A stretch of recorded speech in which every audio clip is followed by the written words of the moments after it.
Le lancement d'une activité pour un entrepreneur, c'est ce que nous allons voir aujourd'hui.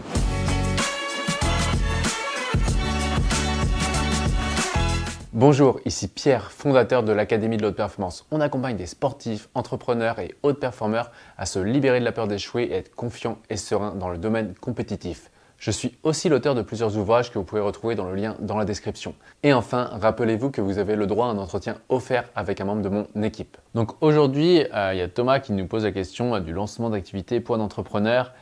Comment réussir à équilibrer la confiance et la remise en question, prendre le meilleur des conseils pour pouvoir conserver mon énergie. La question elle est vaste parce que déjà en fait il y a plusieurs types d'entreprises. Donc est-ce que c'est une entreprise de coaching?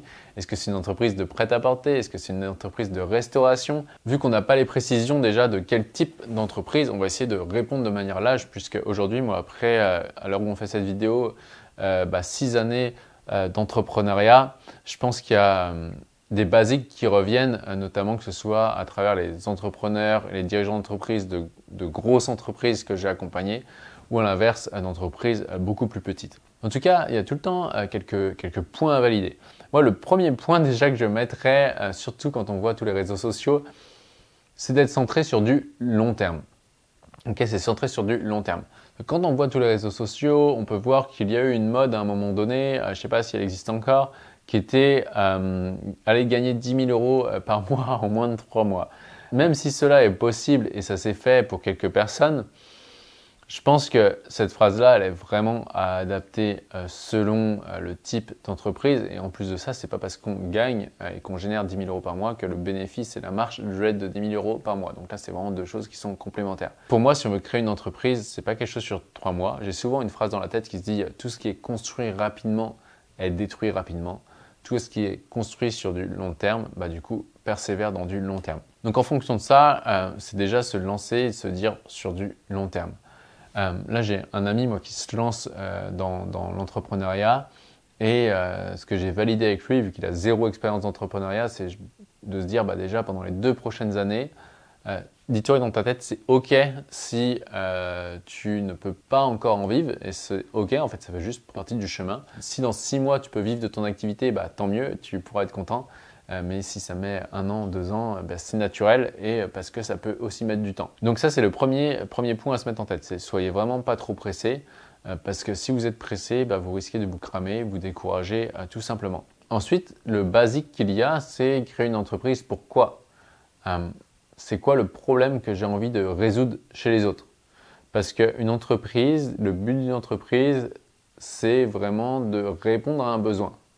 Donc si je ne réponds pas à un besoin, je n'aurai pas de client en face. Donc pour ça, c'est se dire, OK, quel produit j'ai envie de vendre? Et ensuite, aller vite sur le terrain pour pouvoir interroger des gens qui ont envie d'acheter mon produit, enfin qui potentiellement auraient envie de l'acheter. Et là, je les questionnais, genre, OK, vous en êtes où aujourd'hui? C'est quoi vos objectifs? Qu'est-ce qui vous empêche d'atteindre ce que vous voulez aujourd'hui?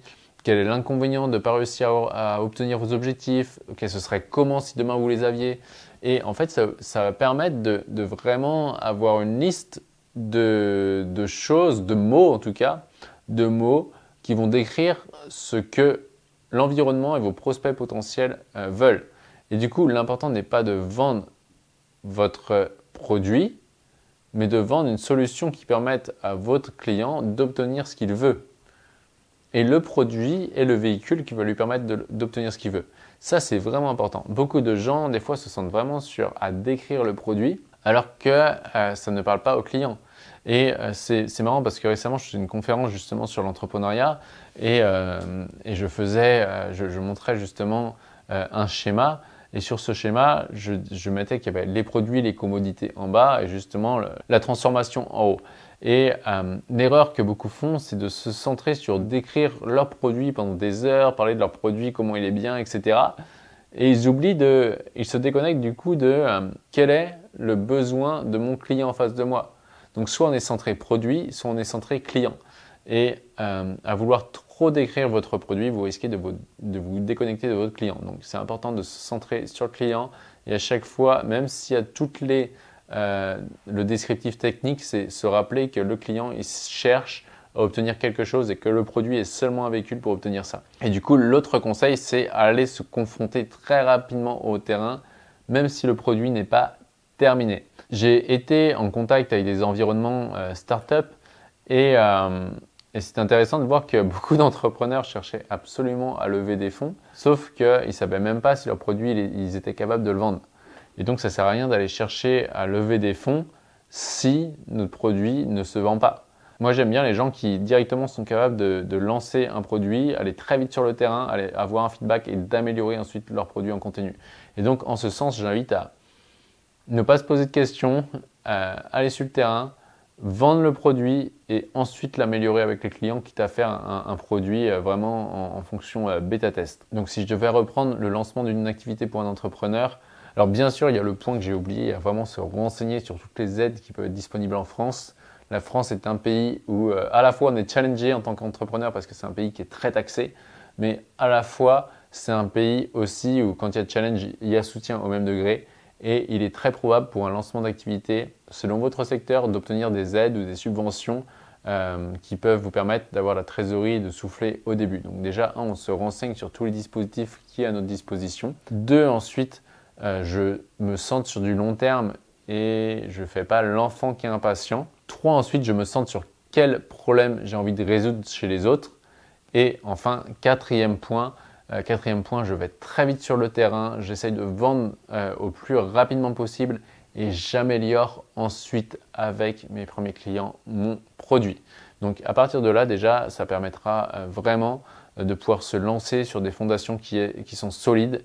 Et en restant sur le long terme, eh bien, ça permet de, malgré les phases de doute, pouvoir garder confiance en soi dans la réalisation de son objectif entrepreneurial. Et voici pour cet épisode. Si vous avez aimé, pensez au like qui fait toujours plaisir. Pensez également à mettre des étoiles selon la plateforme sur laquelle vous êtes. Et enfin, pour ceux qui veulent aller beaucoup plus vite, beaucoup plus loin, pensez à réserver un entretien offert avec un membre de mon équipe. Et enfin, rappelez-vous, l'important n'est pas ce que vous faites, mais qui vous devenez. Ciao!